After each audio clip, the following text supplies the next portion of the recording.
उत्पाद विभाग के सिपाहियों की नियुक्ति प्रक्रिया और शारीरिक दक्षता परीक्षण जो है वो 22 अगस्त से प्रारंभ हुई थी। उसमें दिनांक 2 सितंबर तक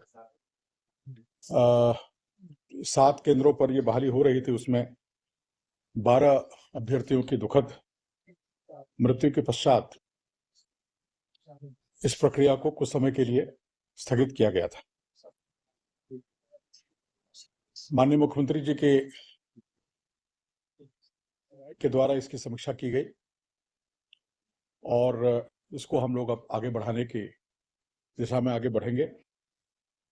मैं आपको ये बताना चाहता हूं कि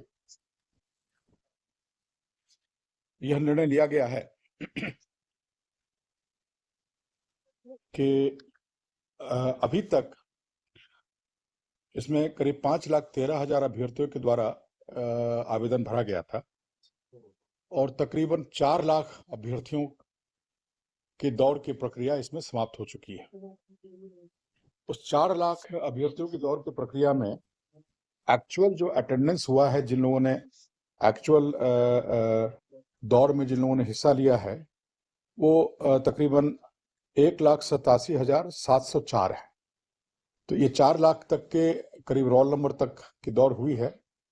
और रोल नंबर नहीं, मतलब 4 लाख संख्या में दौड़ हुई, रोल नंबर तो आगे पीछे हो सकता है, जिसमें 1,87,704 लोगों ने दौड़ में हिस्सा लिया है। और जो सफल हुए हैं दौड़ में और चेस्ट नापी के बाद जो उनका हर्ता था, वो 1,17,031 लोग अभी तक सफल हुए हैं। अभी तकरीबन 1,13,14,000 की दौड़ अभी और बची हुई है।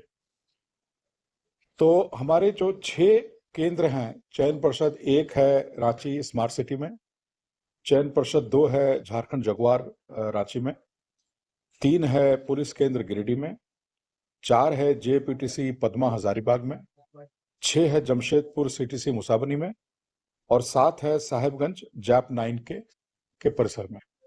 तो इन सब जगहों पर अब हम लोग जो 2 दिन का हमारा बचा हुआ था, 3 और 4 का, ये हम लोग 10 तारीख से प्रारंभ करेंगे।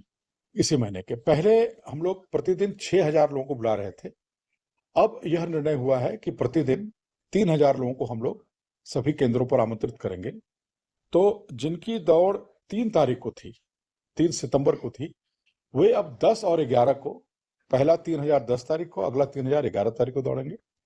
जिनकी दौड़ 4 तारीख को थी अंतिम दिन, वे अब 12 और 13 को दौड़ेंगे।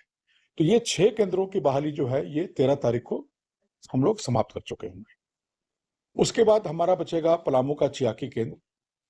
तो यह निर्णय लिया गया है कि पलामू के चियाकी केंद्र में जिन लोगों की दौड़ बची हुई है, उनकी दौड़ अब पलामू में नहीं करके उनको शेष जो 6 हमारे जगह हैं, उन 6 स्थलों पर उनको डिस्ट्रीब्यूट कर दिया जाएगा।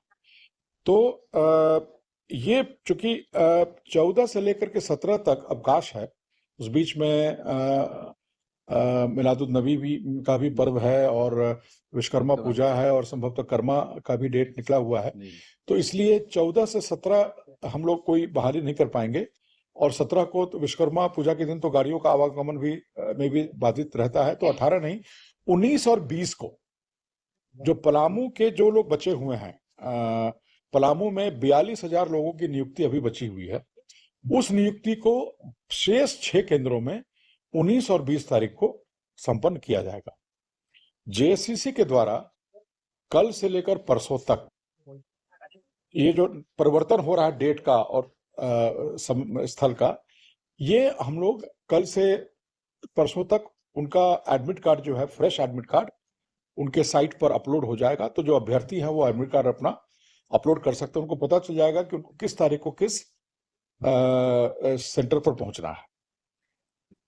इसमें 2-3 चीज और मैं बताना चाहूंगा कि हम लोगों का ये प्रयास होगा कि 8, सवा 8 के बाद हम लोग दौड़ नहीं करें। मतलब हम लोग 7, साढ़े 7 तक सारे जो अभ्यर्थी उस दिन, जिनको 10 तारीख को दौड़ना है, जिनको 11 को, जिस तिथि को जिनको दौड़ना है, हम लोग की अपेक्षा रहेगी और हम लोग इस बात को प्रेस ब्रीफिंग में भी दे रहे हैं और नोटिस में भी सभी जगह देंगे कि वो लोग अभ्यर्थी 7 साढ़े 7 तक अपने केंद्र में निश्चित 7 बजे तक पहुंच जाएं, 6 बजे मैंने इनफैक्ट 7 के पहले पहुंच जाएं, ताकि उनका पंजीकरण करते हुए उनकी दौड़ की स्थिति हम लोग उस दिन बना लें।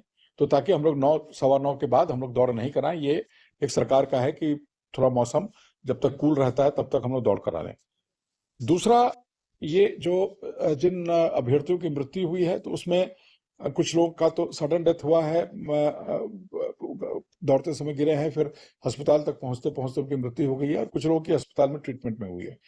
तो अभी तक चूंकि इनका यूडी केस दर्ज हुआ है, इनका पोस्टमार्टम हुआ है, पोस्टमार्टम के बाद इनका बाकी का जो परीक्षण है वो एफएसएल और मेडिकल टीम के द्वारा किया जा रहा है। तो फाइनल रिजल्ट आने में थोड़ा समय लगेगा, लेकिन अनुमान यह है कि इसमें से काफी लोगों की मृत्यु जो हुई है वो हार्ट अटैक से, हृदय गति रुकने की वजह से हुई है।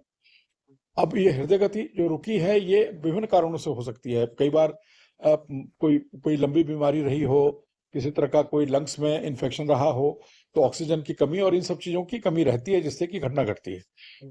तो हम लोगों का यह आग्रह होगा सभी जो शेष जो अभी 1,14,000 अभ्यर्थियों का भी होना है, 4 लाख का हो चुका है, 1,14,000 अभ्यर्थियों का भी हमको टेस्ट कराना है। तो जो शेष बचे अभ्यर्थी हैं उनसे हम लोग आग्रह कर रहे हैं आपके माध्यम से कि अगर किन्हीं को कोई मेडिकल कंडीशन है, अगर कोई कभी बहुत बीमार पड़े हों, कुछ लोगों को एरिथमिया का जो धड़कन दिल का तेज हो जाता है दौड़ने पर या एक्सरसाइज करने पर, जो धड़धड़ी जिसको हम लोग कहते हैं, जो धड़कन तेज हो जाता है, तो अगर किसी को कोई इस तरह का मेडिकल कंडीशन है तो उनसे आग्रह होगा कि एक बार अपने चिकित्सक से परामर्श कर लें कि उन्हें यह दौड़ में शामिल होना चाहिए, नहीं होना चाहिए। ये उनका निजी एक तरह से परामर्श है। ये मतलब हम लोग एनफोर्स करने का हमारे पास कोई लीगल राइट नहीं है और कोई हमारे पास कोई साधन भी नहीं है, लेकिन उनसे सभी अभ्यर्थियों से आग्रह है कि वो अपनी स्थिति को देख लें। अगर वो पूरी तरह स्वस्थ हैं और दौड़ने में उनको कोई बाधा नहीं है, उनकी प्रैक्टिस अच्छी है, तो निश्चित रूप से जैसे अभी तक लोग पार्टिसिपेट किए हैं वैसे आगे सभी लोग पार्टिसिपेट करेंगे। लेकिन अगर किसी के पास कोई मेडिकल कंडीशन है, किसी प्रकार का अगर उनको स्वास्थ्य में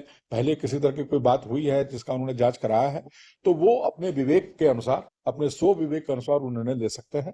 लेकिन जितने भी हमारे जो 6 जो ये जगह हैं जहां पर टेस्ट होना है, वहां यह भी निर्णय लिया गया है कि जो आपने देखा होगा ऑक्सीओमीटर जो होता है, जिससे कि हम ऑक्सीजन और पल्स रेट नापते हैं, और बीपी की मशीनें जो है वो भी अब हम लोग पर्याप्त मात्रा में सभी जगहों पर रखेंगे, ताकि किसी को दौड़ के दिन भी अगर किसी को लगे कि हमारी तबीयत ठीक नहीं है तो वो वहां अपनी जांच जा करके दौड़ के पहले भी करा सकता है। जिसकी भी इच्छा होगी वो अपना टेस्ट करा सकता है कि उसका रक्तचाप का क्या पोजीशन है, उसके ऑक्सीजन सैचुरेशन क्या है उसके बॉडी में, वो निर्णय ले सकता है। तो हम लोग